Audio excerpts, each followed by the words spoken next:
লীলার মধ্যে তো প্রবেশ করেছি, প্রথমে সহজ করে কটি কথা বলবো, তাহলে তোমাদের লীলাটা বুঝতে সুবিধা হবে। কালকে যে লীলা কীর্তনটি তোমাদের শুনিয়েছি, অনেকে আছে নামটা ভুলে যাবি, কি বলেছিলাম স্যার? হ্যাঁ হ্যাঁ, কাল আমরা আস্বাদন করেছি সতী তুলসী গত রাত্রে। আজকেও লীলাটি পরিবেশন করার আগে প্রথমে একটা কথা বলি, তাহলে বোঝাতে সুবিধা হবে। মা ভগবান শ্রীকৃষ্ণ তিন জায়গাতে লীলা করেছেন।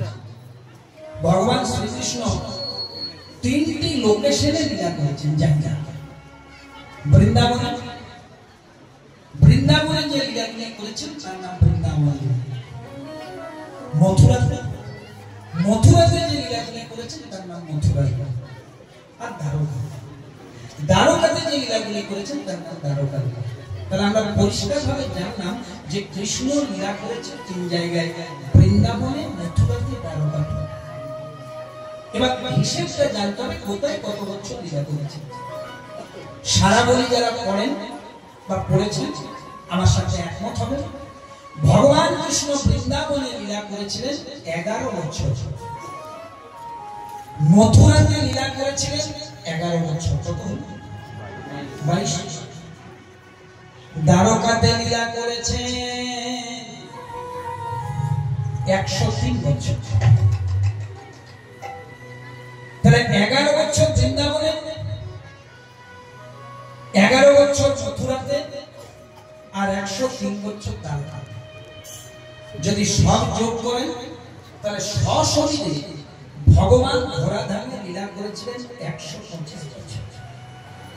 125 বছরের লীলা কমপ্লিট হলো। প্রভাস নদীর তীরে একটি গাছের ডালে ভগবান পা দুটি দুলিয়ে বসে।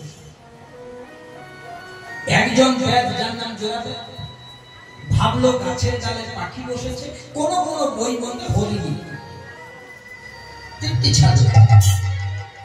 ভগবানের পায়ে লাগলো, ভগবান লীলা সম্বরণ করলেন, ফিরে গেলেন বৈকুণ্ঠে। পিছনে পিছনে নারদ গেলেন। ঠাকুর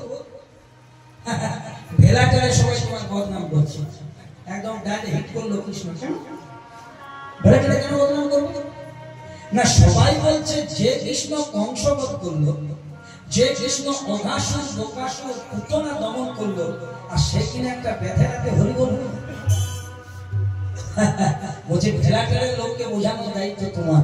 এখন সত্যসাচী সেই নারদের ভূমিকায় তাদেরকে বলবে, কি বলবো, যে যার হাতে আমি বধ হয়েছি বা লীলাটা রেখে এসেছি ও সামান্য বেদ নয়।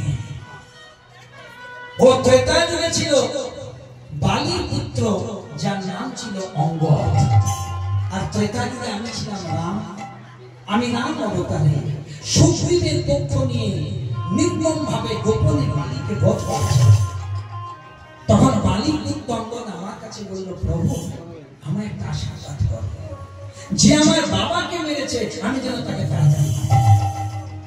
আমি শ্রী রামচন্দ্র হয়ে আশীর্বাদ দিলাম, যাও যে তোমার পিতাকে হত্যা করেছে তুমি তাকে হত্যা করবে, কিন্তু নামটা শুনে যাও, তোমার পিতাকে হত্যা অন্য কেউ করেনি, আমি স্বয়ং রামচন্দ্র।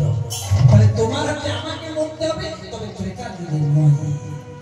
আগত দাপর যুগে 125 বছরের লীলা কমপ্লিট করে প্রভাস নদীর তীরে আমি পা দুটো দুলিয়ে বসবো, তুমি তিনটি ছাড়বে, আই প্রমিস ইউ, আমি লীলা সম্বরণ করে। তাহলে ভগবান লীলা সম্বরণ করলে ভগবানের দেহটা পড়ে গেল প্রভাস নদীর জলে। ও মায়েরা, কালকে বলেছিলাম কালকের সাথে লীলাটা রিলেটেড আছে। যখন ভগবান দেহটা রাখলেন, ভগবানের মুখাগ্নি করলেন কে? কারণ তখন গান্ধারীর অভিশাপে যদু বংশে কেউ বেঁচে ছিল না যে কৃষ্ণের মুখে একটু আগুন দিল বা পিণ্ড দান করবে। কৃষ্ণ আগের থেকে রেডি করে রেখেছিল কে না? তৃতীয় পাণ্ডব অর্জুন। অর্জুন এসে ভগবানকে মুখাগ্নি করলেন। বাবা, একটা মানুষকে যখন পোড়ানো হয়, এখন তো তরিচুল্লি হয়েছে, তখন ছিল না। একটা মানুষকে যখন পোড়ানো হয় সব জায়গাটা পুড়ে গেলে একটা জায়গায় পুড়ে না, তার নাম নাভি। সব জায়গাটা পুড়ে গেল, নাভিটা পুড়লো না, কাঠের মধ্যে চেটানো হলো। অর্জুন ফাঁসিয়েছিল প্রভাস নদীর জলে। এখানে যদি কোনো জিওগ্রাফির মাস্টার আছেন, ভূগোলের মাস্টার আছেন, মিলিয়ে নেবেন আমার কথা। তাহলে এবার ওই নাভিযুক্ত কাষ্ঠটা ভাসিয়ে দিল প্রভাসের জন্য। প্রভাস নদী থেকে এই দেহটা ভাসতে ভাসতে ভাসতে ভাসতে এলো কোথায়? ভারত মহাসাগর। ভারত মহাসাগরের পর আরব সাগর, আরব সাগরের পরে বে অফ বেঙ্গল, বঙ্গোপসাগরে। এই এতদিন ধরে দেহটা ভাসতে ভাসতে একটা শক্ত কাষ্ঠে পরিণত হলো। ভূগোলের ভাষায় যাকে বলে জীবাশ্ম, আর সেই শক্ত কাষ্ঠটির নাম হলো দারু ব্রহ্ম কাষ্ঠ।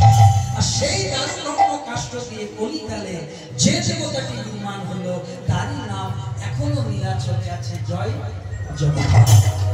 বাসুদেব ঘোষ কহে, বাসুদেব ঘোষ কহে, করি জোর হাত, জয় কৃষ্ণ সেই রঘু, সেই তো জগ, সেই তো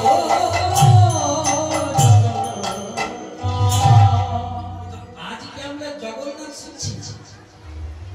আপনাদের সবচেয়ে যেটা পরিচিত লীলা প্রভাস যোগ, সেটাকে সামনে রেখে লীলাটা গাইব। আজকে যে আমরা লীলাটি গাইব, যার মধ্যে বৃন্দাবন লীলা থাকবে, মথুরা লীলা থাকবে, দ্বারকা লীলা থাকবে, এবং শেষে গিয়ে প্রভাস নদীর তীরে রাধা গোবিন্দের। এইটা আজকে বিষয়বস্তু। শুরু করবো মধুময় বৃন্দাবন থেকে। দেখুন বাবা,